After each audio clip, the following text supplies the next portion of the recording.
Good morning, ladies and gentlemen. Thank you very much for being with us today. I ask that you come here so that we can give you an update. I'm going to first and foremost tell you that we have simply the best homicide team, I believe, in the entire nation. In 11 years, we only have 2 unsolved homicides. And quite frankly, if some friends of those victims would talk to us, we would have 0 unsolved homicides. But apparently their friends had rather these folks be dead than help us find out who the murderers are. But that's a side story. I knew when we sent this investigative team there that they would do everything they could and would more than likely solve this homicide because they are simply the very best. And they did on this case what they do on every other case. They investigated this homicide as if our victims, Damian Tillman, Kevin Springfield, and Brandon Rollins, were their brothers. That's the energy and enthusiasm. They worked 24/7 around the clock along with all of their colleagues, and they have solved the case. We have locked up the 3 people that are responsible for the murders of these guys. Let me once again lay out the details for you if you missed it originally. I want you to think about this. This is Polk County, Frostproof, the very south end of the county. It's an extremely rural area. The county's 2,000 square miles. Population's almost 700,000, and all of it is from mid-Polk County north.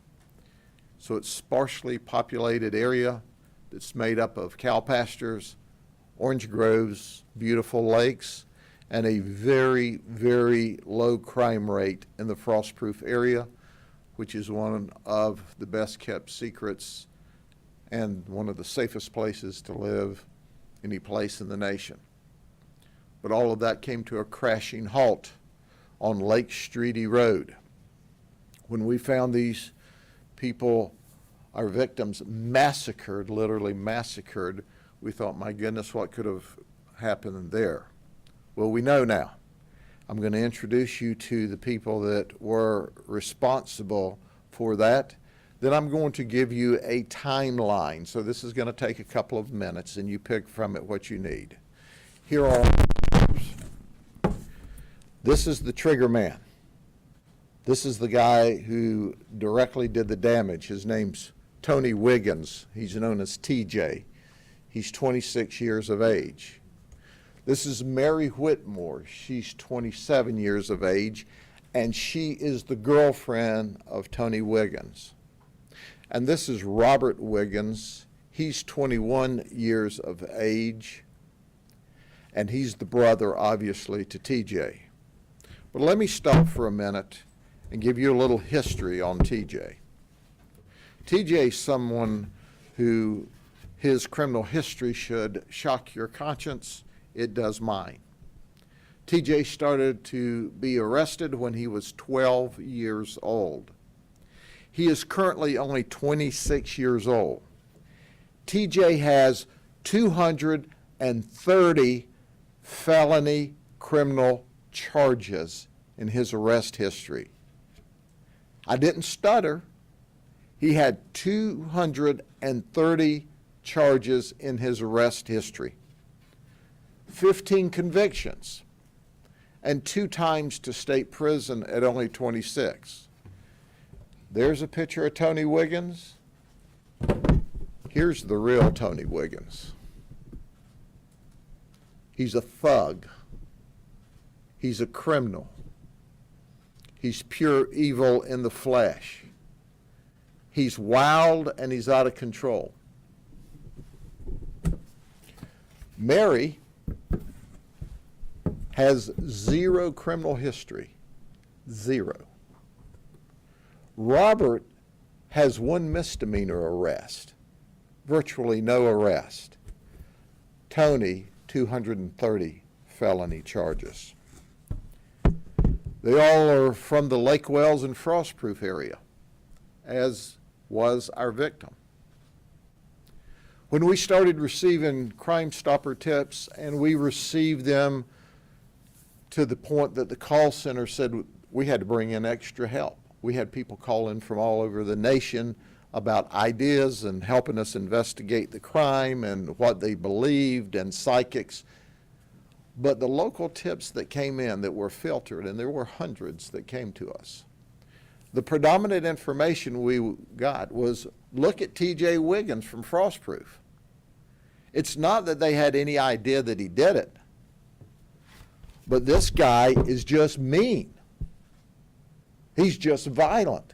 He's currently out on bond for breaking a guy's arm with a crowbar during a fight, waiting to go back to trial on other felony charges.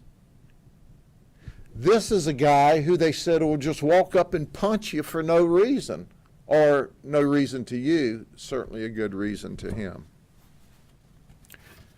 You look at the Florida statutes as it appears with criminal conduct, he's got some arrest history. Everything from burglary and theft to aggravated battery to resisting law enforcement officers to battery on law enforcement officers to battery on people that are 65 years or older, the elderly. He's just wild and hostile. And the people of Frostproof said, look at him. But let me tell you, as I introduce you to these folks, and I start through the timeline, what occurred. When our crime scene folks and our detectives were working the original crime scene, what we noticed in the truck, in Damien's truck, and understand when I talk today, Damien was in the red pickup truck, and the white pickup truck had our other two victims in there, Kevin Springfield and Brandon Rollins. Kevin was driving the white pickup truck, Brandon was riding in the white pickup truck, and Damien was driving his red pickup truck. The three of them decided to go to the lake to fish. What's more wholesome than three friends, three close friends, fishing together in Frostproof on a Friday night? And that's what they were doing. But first, Damien stopped at the Dollar General store. And we figured that out because we saw a Dollar General bag in the victim, Damien's truck, and there were things that he'd purchased there. So we went to Dollar General, and I want to tell you, when you look at a professional business that was totally cooperative with us, it's Dollar General. Dollar General always works well with us because, you know, they want good customers and they don't care for criminals stealing their stuff or certainly committing murders.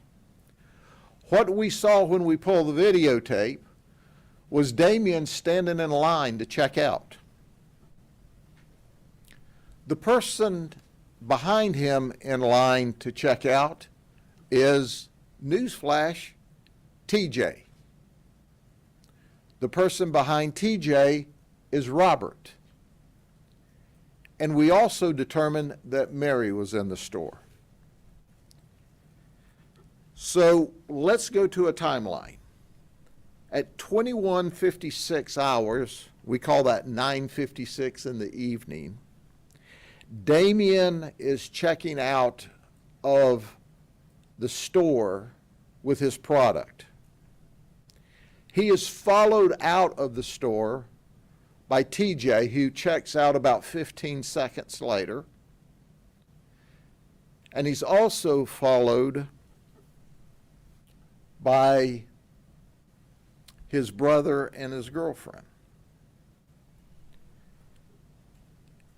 At 10:06 p.m., only 10 minutes later, Brandon, who is now in the white pickup truck, frantically calls his dad and says, "Help, And I've already talked to you how Dad ran to the scene only to find the massacre at the scene. What we know is that Damien drove directly to the lake from Dollar General to meet his friends, Kevin and Brandon. What we know is that as a result of that, the murder occurred in short order, in less than 10 minutes. So we have all three of the suspects in the store with Damien and checking out 10 minutes before the frantic call for help. So our detectives now confirm that, hey, this guy Tony or TJ that we've received tips from is standing in line with and had a conversation with Damien in the store. We don't have the conversation because there's no audio, but from body language, it was not violent or animated. It was just a normal conversation. But our detectives on Monday found our suspects. And they were living on Sarver Avenue in a family compound of camper trailers.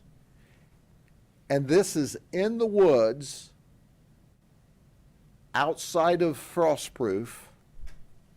And they were living off the grid. No running water, no electricity. They had some generators.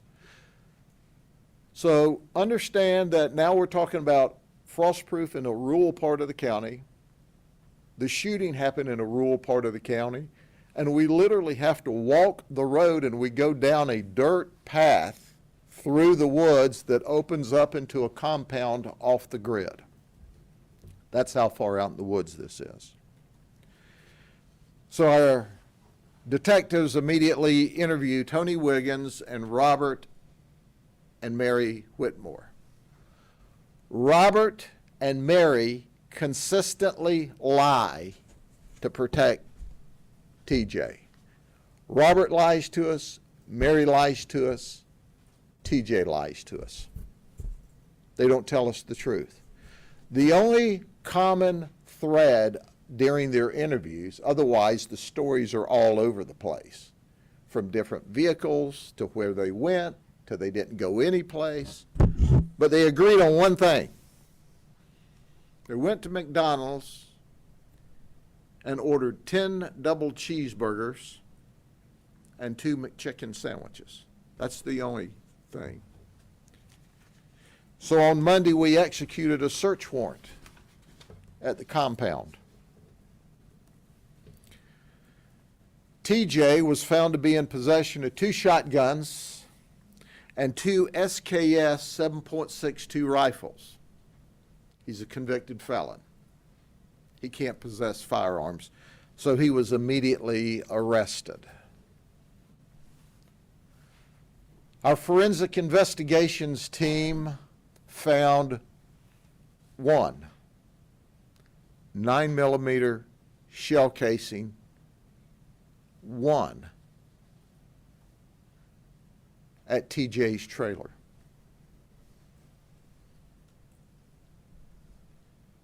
The Florida Department of Law Enforcement said from the very beginning, I had 2 conversations with the commissioner this weekend. He's a dear friend of mine. He said, Grady, FDLE's here to do anything you need. And I told you about them chipping in $10,000 to help. And he says, our lab's at your disposal. I called him Monday afternoon. I said, we need to compare some shell casings from the scene to a shell casing at our prime suspect's house. We planned to bring it over in the morning. He said, no, bring it over tonight and let's get started. They brought in people. That's the help. That's the teamwork. What did we determine? the shell casing at the scene, the shell casing at TJ's house, were all fired from a Smith & Wesson handgun. And both the shell casing at home and at the scene were fired from the same weapon, the weapon that committed the massacre, in the hands of TJ. So on Tuesday, when we got the paperwork wrapped up with all of that investigation, we went back to the scene and we asked Robert and Mary if they would join us at the sheriff's office for a clarifying interview, and they agreed to come up to the sheriff's office to talk to us. Tony had lawyered up. Mary made some admissions. She said, I bought the ammunition. TJ was with me. Newsflash, we got video of that too. That ammunition was purchased on the 9th of July.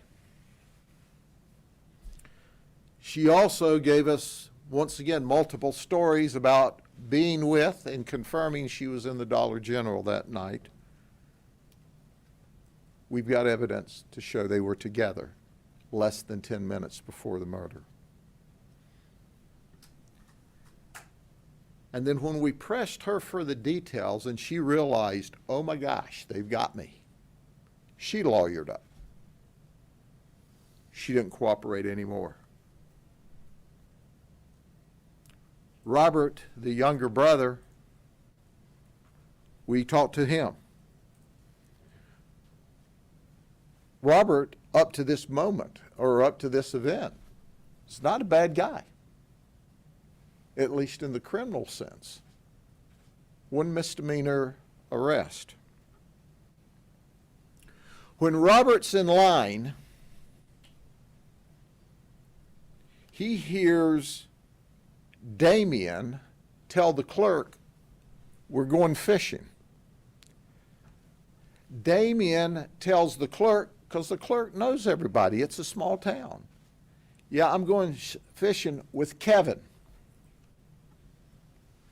So Robert and TJ are talking, and he says, yeah, Damien's going fishing with Kevin. And TJ says, what? Kevin's going to be there?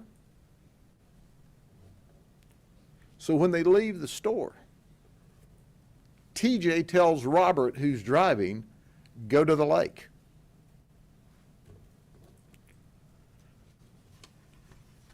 Now, they had no plans to go to the lake until TJ told Robert, go to the lake.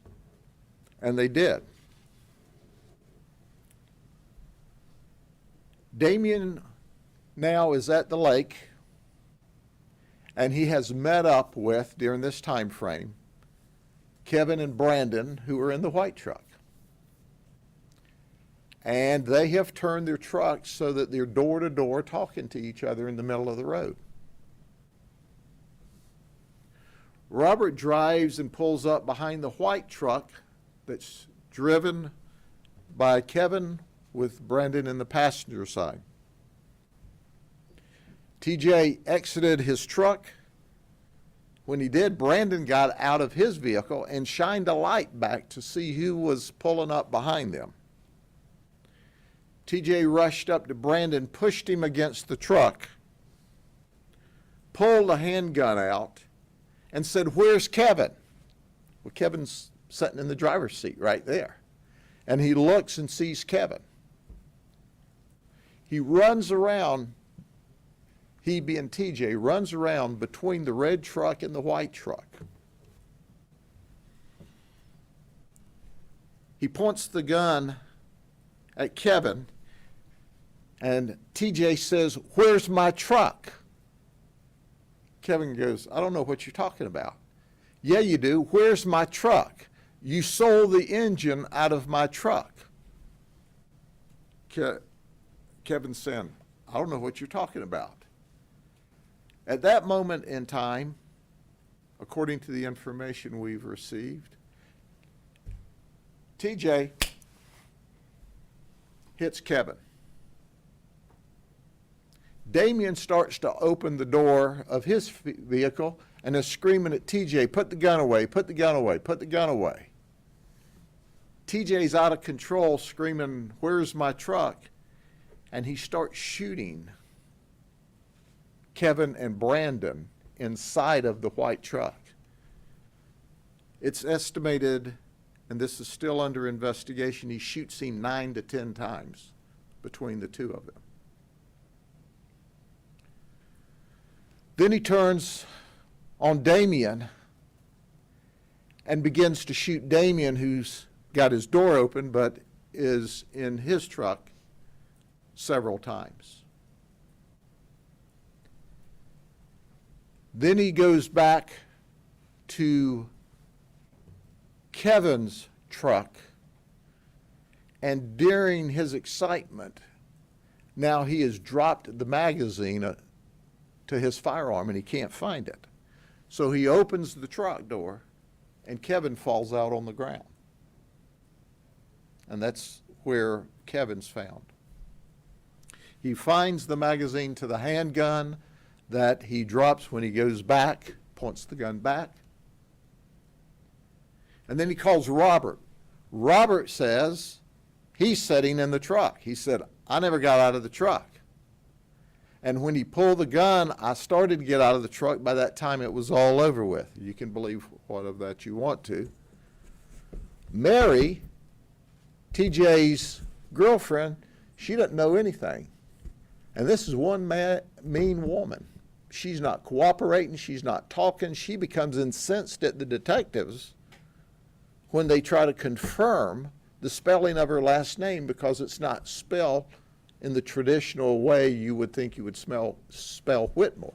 She's saying nothing, but she's there the entire time. And she's lying to protect him. TJ then tells Robert, come here.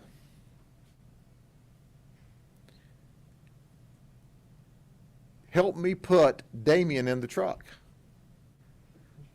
So Damien now, and we don't know the lineage, the details, because they're not given to us any better than what I'm about to tell you.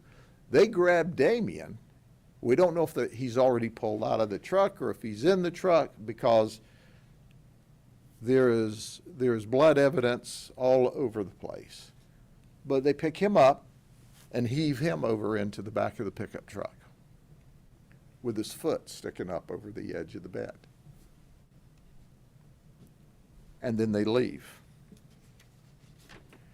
They go to a undisclosed location and supposedly strip down the gun, take it apart, and throw it away. They immediately go to McDonald's in Lake Wells and order 10 double cheeseburgers and 2 McChickens. While they're standing in line, they go through the drive-thru. It's very quiet. TJ simply says, we weren't there. And that's all the conversation that they will admit to. We believe there's more than that. We found throughout the investigation that they lied for TJ, that she bought ammunition for TJ. And then later on Saturday, keep in mind this happened on Friday night, Robert takes that truck, which belongs to another relative, to a car wash because it's coated in red mud and cleans it up. The owner of the vehicle knows that they're driving the vehicle. That young lady, who is a relative, doesn't know anything about anything. She's just throwing a fit because you said you were going to Sebring or Avon Park in my truck and you bring it back looking like this, Robert cleans it up. We asked, did you clean the inside? Oh, no, we didn't clean the inside. Well, duh, they did. We found trace evidence of blood where TJ was sitting in the passenger side of the vehicle. That's being packaged up and taken to FDLE. So at the end of the day, we've charged TJ Wiggins appropriately with 3 counts of first-degree murder. At this point in the investigation, we have charged Robert with 3 counts of accessory and 1 count of tampering with evidence. We've charged Mary with 3 counts of accessory to the murder and 1 count of tampering. The investigation is ongoing. The folks who lost their loved ones that night are poor people. We've had a lot of people offer to give us more money for a reward. We don't need that. But if there's an inclination to help these folks bury their loved ones, I'm certain that would be appreciated, because there's nothing worse than having to bury your child, unless it's you're having to bury your child and you don't have any money. It's important to understand, and I alluded to this the other day, I can give you more details today, that as I said originally, normally the normal murder is around drugs, alcohol, money, domestic events. No evidence of drugs in either of the victims' car. None, 0. No beer cans, no meth, nothing. In the suspect's vehicle when we see it, there's no indication of drugs at all. The only information we have is TJ is allegedly mad over some kind of truck deal that happened some period of time ago. We've not had an opportunity, the homicide team, to dig into that civil disturbance, if you will, yet, because we're busy solving a triple homicide, but that will come together later. State Attorney's Office, which is simply the very best, worked with us hand in glove during the entire investigation, and we'll be doing the same with them as we prepare to charge, as we prepare with them to prosecute TJ for the massacre of these 3 folks. Robert and Mary's charges may be upgraded. We may add charges. That investigation's ongoing. Understand that this is Wednesday. We started this investigation Friday night when we were called, and by Tuesday afternoon, this homicide team had them in jail. We're grateful for the tips we received. We're grateful for the outpouring of support from the community.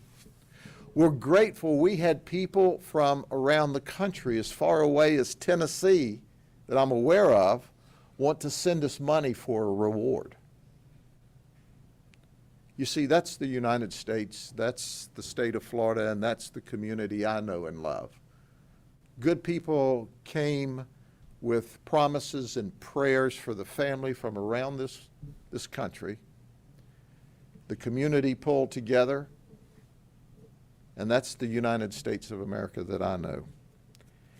Now, quite literally, other than investigative details we're working on, evidence we're preparing to take to the lab, you know what we've been told up to this point in the investigation. You can ask questions. I'll either answer them or I won't. Yes, ma'am. Beyond this, you know, the argument over the engine in the car, was there any other motive that you guys found? The only conflict we see is this. Where's my truck? I heard you stole the engine or sold the engine out of my truck. Where's my truck? I heard you sold the engine out of my truck. And for that, this guy massacres 3 young men, 23, 27, and 30, on their way fishing Friday night near Frostproof. It's gut-wrenching. This is evil in the flesh. This is a guy who can hurt you just because it's the right thing for him to do at that moment in time with his 3 brain cells. Yes, ma'am. How do you know about this truck deal? Is one of these suspects cooperating, or is this something that Brandon Rollins told his father? Well, we're not telling all of how we put this together. As you can imagine, I'm giving you the 30,000-foot view. So that you can have the complete picture of what happened. But some of the information and some of the sources that people have wanted to provide us information, you know, it's not appropriate at this stage to release. Yes, sir. At what point in that timeline was Brandon able to call his father? Was it after they left, or? Brandon called his father 10 minutes after they left the store. So that means they left the store, he met his buddies, they're talking, the suspects pull up. Whether Brandon, I imagine, all information I have is he made the call when the argument started, because by the time Dad got there and found his son on the ground, gasping his last breaths, and he's holding his son, or he's with his son during the very end of his life, and he's panicked. As I told you, he ran to the store, and people, good question, well, why didn't he just pick up his son's cell phone and call? Well, his son's phone had fallen down inside the truck, and in his panic and fear, he didn't see any cell phones. He just knew the three boys and his son were shot to pieces, and he ran for help, which is all he knew to do.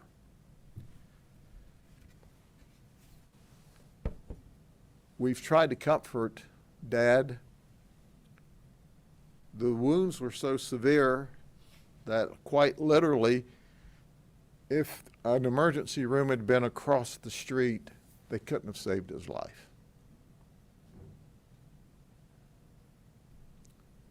But you can't imagine the horror of a dad to find his son shot up. I don't mean shot, I mean shot up, as we say in Polk County vernacular. Multiple gunshots, and dying in your arms.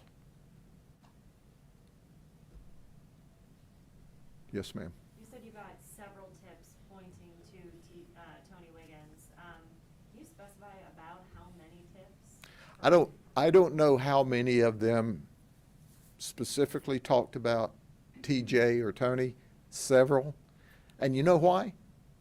Not that they had any information about the murder, but he's just mean as a snake. So it's a small community. Frostproof is probably 3,000, 3,500 people. And this is in what you would call the outskirts. It was not downtown Frostproof. Frostproof is the mega center at 3,000. This is probably 3 or 4 miles, 5 miles south of Frostproof in a very remote area. But everybody knows that if Tony Wiggins is the prime suspect for anything that goes wrong, and that's easy to assume when at 26 years of age he's got 230 felony charges. And he's been arrested consistently from the time he was 12 years old.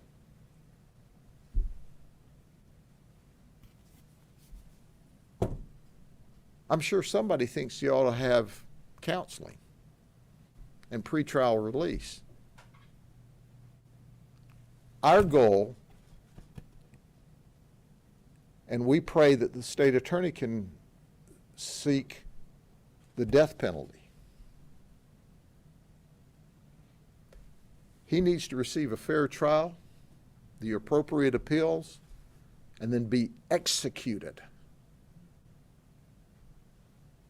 And you know what? Legally, we can't execute him like he did those three guys who were just trying to fish on Friday night, nor would we suggest that the system be as barbaric as his conduct toward our three victims. Anything else? Pretty well know it. Thank you. God bless you. See you later.